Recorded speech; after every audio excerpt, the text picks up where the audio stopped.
Assalamualaikum warahmatullahi wabarakatuh dan salam sejahtera. Selamat tengah hari kepada Dr. Hani dan kawan-kawan yang saya kasihi sekalian. Hari ini kami daripada Kumpulan 5 akan membentangkan ulasan artikel yang bertajuk Polisi Alam Sekitar di Malaysia, Sisa Bioperubatan, Strategi dan Isu. Ini adalah sumber pembentangan kami iaitu Environmental Policy in Malaysia, Biomedical Waste, Strategies and Issues. Artikel yang dihasilkan oleh Abdul Raufur Ambali, Ahmad Nakiuddin Bakar dan juga Farah Murni American. Para hadirin boleh buka artikel ini daripada link yang kami telah share. Ini adalah isi kandungan bagi pembentangan kami yang dimulakan dengan pendahuluan, diikuti dengan strategi pengurusan sisa. Seterusnya adalah isu dalam pengurusan sisa bioperubatan. Keempat, rekomendasi ataupun cadangan, dan akhir sekali adalah kesimpulan.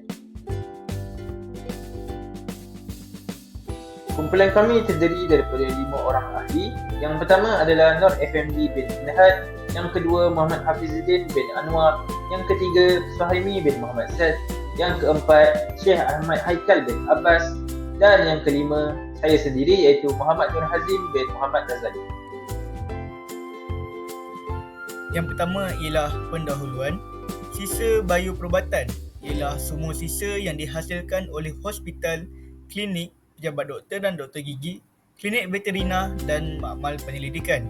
Sisa bioperubatan ini boleh menyebabkan penyakit berjangkit apabila ianya tidak diuruskan dengan betul. Kaedah pembakaran adalah antara kaedah yang digunakan untuk proses perawatan bagi membasmi kuman yang terdapat pada sisa klinikal. Kerajaan juga haruslah memain peranan yang penting dalam menyediakan satu garis panduan atau manual kepada hospital dan klinik agar pengurusan sisa klinikal ini adalah seragam di seluruh Malaysia. Tanpa pengurusan yang betul, pencemaran sisa boleh mendatangkan risiko bukan sahaja kepada orang ramai, malah pada mereka yang bersentuhan sesama sendiri sewaktu mereka bekerja. Dan seterusnya kita akan pergi kepada penggunaan insinerasi dalam rawatan sisa. Contohnya yang terdapat pada fasiliti rawatan sisa bersepadu Bukit Nanas.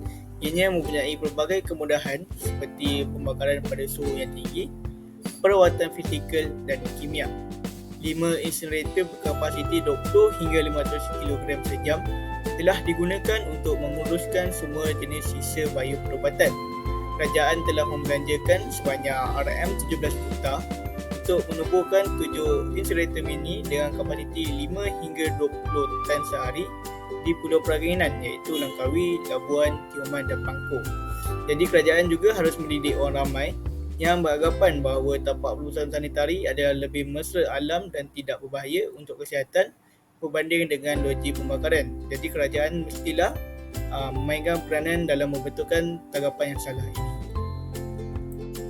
Baiklah, dalam menguruskan sisa klinikal di Malaysia, salah satu aspek utama adalah bagaimana kita membuat pengumpulan sisa tersebut. Jadi di Malaysia ini pengurusan sisa klinikal melibatkan proses pengasingan dan penyimpanan, dan Malaysia juga mengawal masalah pengurusan sisa melalui kaedah perundangan dan juga bukan perundangan. Kita juga telah membina infrastruktur yang sesuai dalam merawat dan melupuskan sisa klinikal ini. Pengumpulan secara langsung juga turut dilakukan dari hospital ke hospital ataupun di pusat-pusat rawatan, dan pengumpulan secara tidak langsung pula diamalkan dengan meletakkan bekas ataupun tong komunal berhampiran hospital ataupun pusat rawatan tersebut, di mana sisa-sisa klinikal ini akan diuruskan oleh staf hospital tersebut dan kemudian dibawa ke tong komunal berhampiran mereka.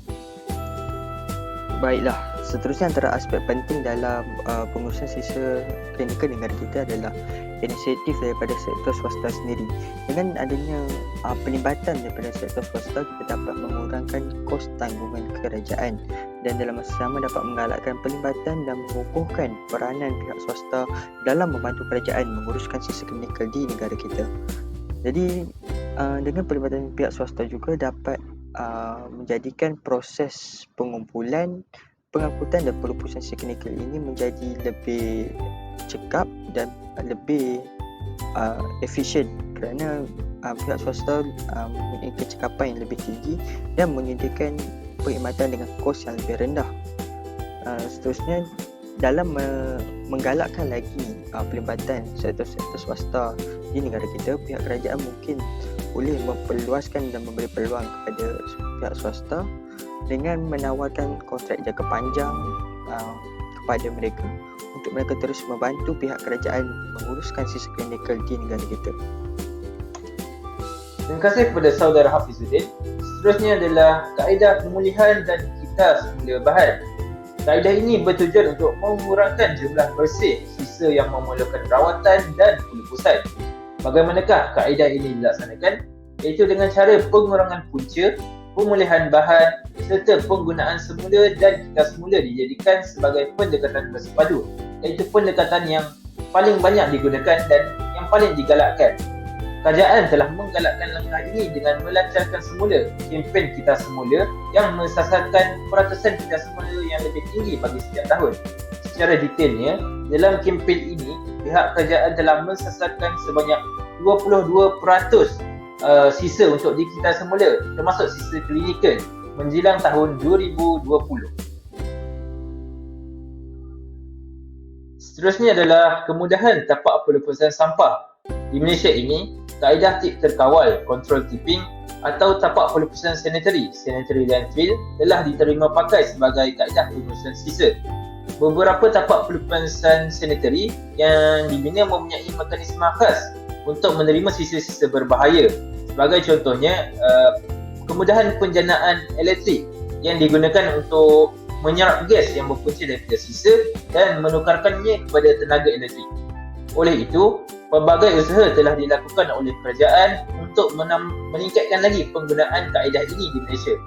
Antara usaha yang dilakukan oleh pihak kerajaan adalah sebagai contohnya pada tahun 1995 hingga tahun 2000, kerajaan telah membina 9 sanitary landfill yang baru dan menaik taraf 27 tapak pelupusan sedia ada.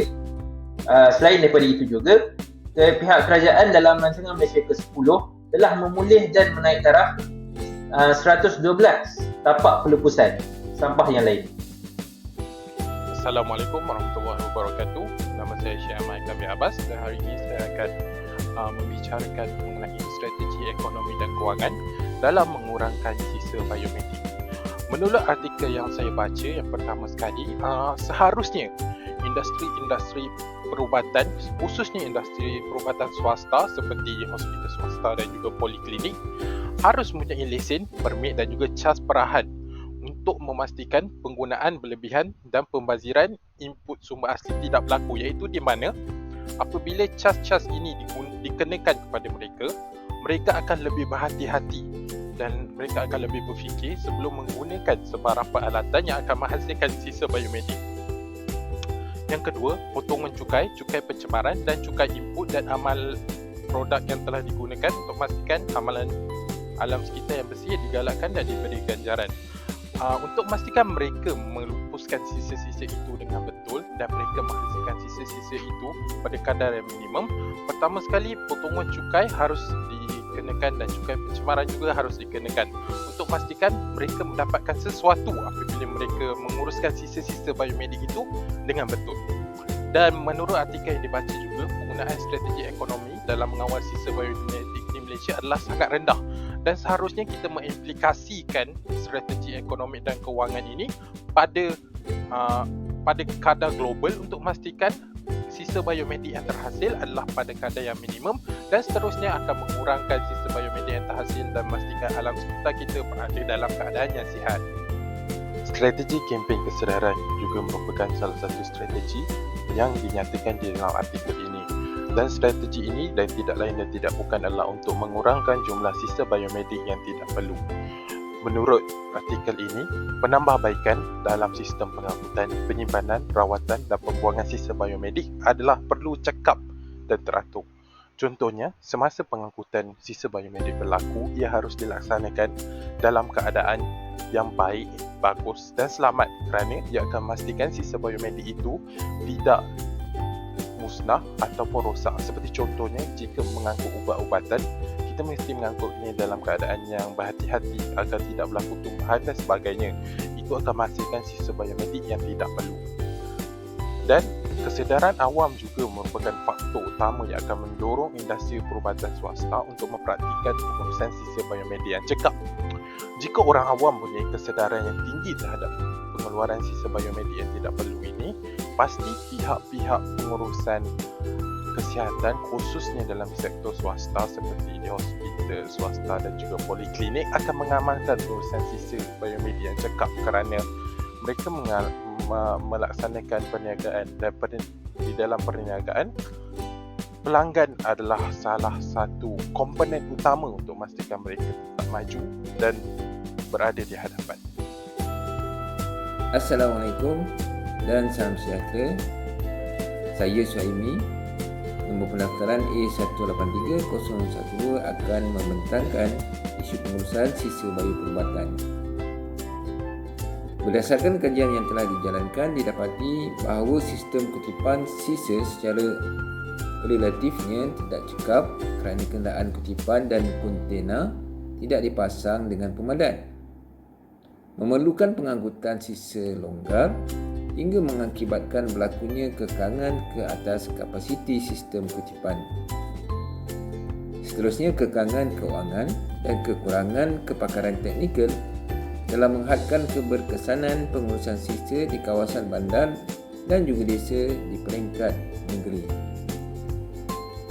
Masalah-masalah lain pula yang turut dikenal pasti adalah berkaitan kekurangan tempat penyimpanan, kekurangan kenderaan kutipan, ketiadaan stesen pemindahan, kesesakan lalu lintas dan ketidakpatuhan orang awam terhadap amalan yang betul terhadap sisa klinikal telah menjadi faktor yang mempengaruhi kecekapan kutipan.